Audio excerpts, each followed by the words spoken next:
Fala galera, aqui é o professor Álvaro Campos. Você está no canal Treino Consciência, na playlist Teoria da Educação Física. E o vídeo de hoje é sobre pressão arterial, os mecanismos rápidos de controle da pressão arterial. Beleza? Então fica ligado e vamos pro vídeo.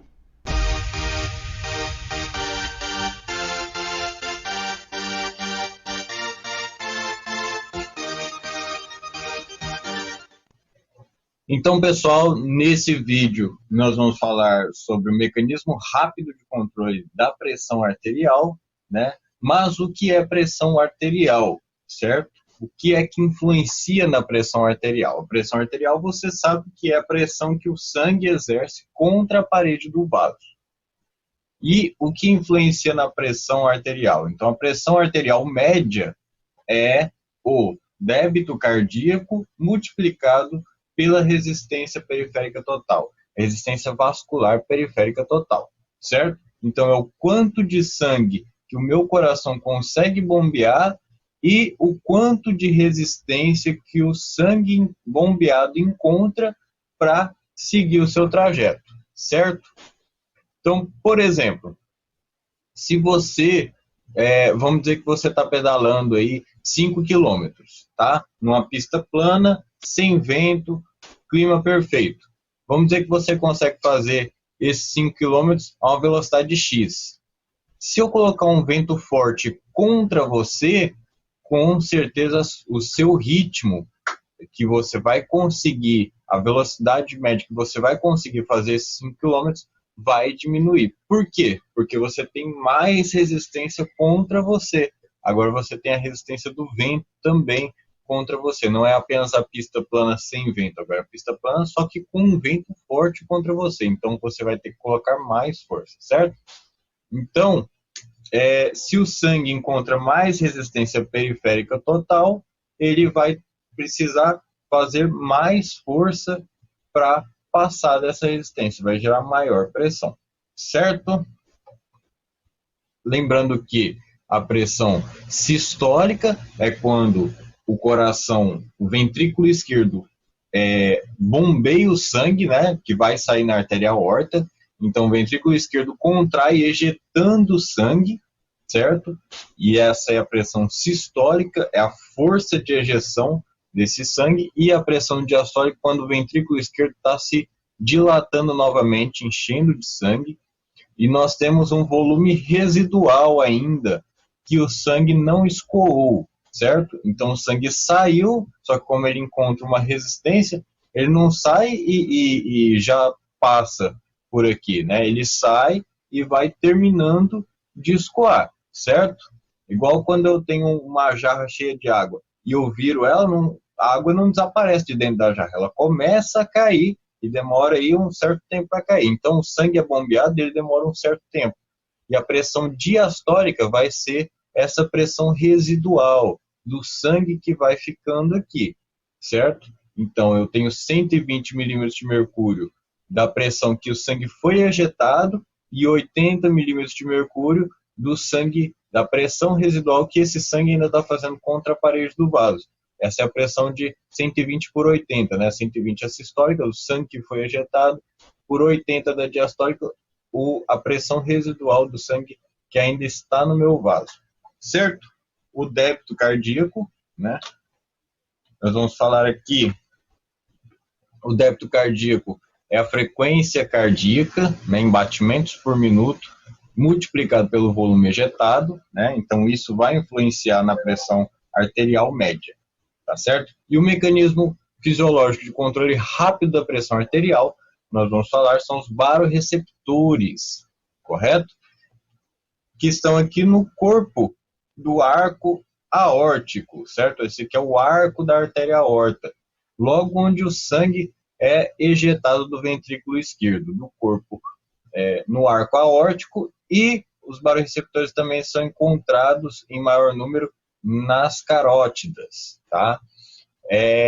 Os baroreceptores estão presentes em outros órgãos, vários outros vasos do nosso corpo, porém, eles estão em maior quantidade nesses vasos, tá bem? E qual que é a função deles? A função deles é monitorizar a pressão arterial, certo? Baroreceptores, baro você conhece, né, de barômetro, é aquele aparelho que mede a pressão, né, de qualquer coisa, enfim. E então os baroreceptores, eles vão estar monitorando constantemente qual que é a força que o sangue está fazendo contra a parede do vaso. Então, eles estão ali no vaso, na parede do vaso, no endotélio, e estão monitorando diretamente ali qual que é a pressão que o sangue está exercendo sobre a parede desse vaso, certo? E para controle também nós temos os receptores de volume atrial, que eles vão estar monitorando qual que é o volume atrial. O volume, o átrio, no caso, recebe o sangue, né, passa para o ventrículo e esse sangue é ejetado, né, do ventrículo esquerdo.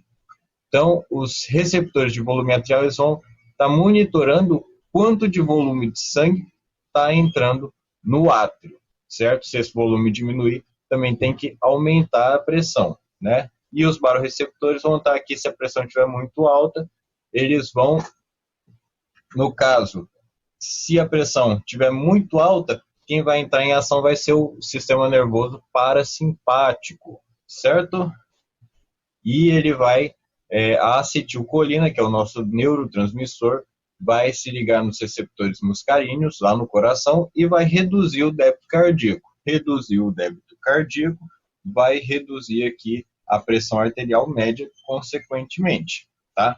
Eles também vão provocar a vasodilatação, né? Então, a minha resistência periférica total vai diminuir porque o vaso dilatando, o sangue encontra maior liberdade para fluir, certo? Se essa pressão arterial estiver elevada, se a pressão arterial estiver abaixo do nível de normalidade, o simpático, o sistema nervoso simpático, através do sistema nervoso simpático, vão ser liberadas as catecolaminas, certo? Que são a noradrenalina e a adrenalina, que você já deve ter ouvido falar, né? Na graduação, você estudou com certeza sobre esses neurotransmissores, todos você já conhece, a acetilcolina, a noradrenalina, a adrenalina. Então, quando a pressão está abaixo do nível de normalidade, as catecolaminas vão se ligar nos receptores beta-1 adrenérgicos e vão aumentar o débito cardíaco, ou seja, a frequência cardíaca e o volume ejetado, certo? Esse é o nosso sistema rápido de controle da pressão arterial, certo? Fora esse sistema, nós temos outros sistemas, né? Sistemas intermediários, sistemas lentos, né? De controle da pressão arterial, mas isso nós vamos falar em outro vídeo, em outra oportunidade, correto? Se você tem alguma dúvida, qualquer dúvida, não ficou claro para você, deixa nos comentários aqui embaixo, certo? Eu vou ficar muito feliz em te responder, muito feliz em contribuir com você. Se você tem dúvidas sobre outro assunto da educação física, não necessariamente sobre fisiologia, pode ser sobre biomecânica ou sobre qualquer outro assunto, se nós tivermos condição de fazer um vídeo tirando a sua dúvida, esclarecendo a sua dúvida, será um prazer, tá bem? Gostou desse vídeo? Então dá o seu like aqui embaixo, comenta se você tiver qualquer dúvida, não somente relacionada à fisiologia do exercício, mas qualquer assunto relacionado à educação física, compartilhe ele com os seus amigos, aquele que está precisando dar uma revisada nesse conteúdo, vai ajudar ele bastante. Se você não é inscrito no canal, se inscreve já para você receber outros vídeos e dá uma passeada no canal que nós temos outras playlists sobre estilo de vida, temos treinos completos, dicas fitness e outras coisas. Beleza? Então, espero que você tenha curtido e falou!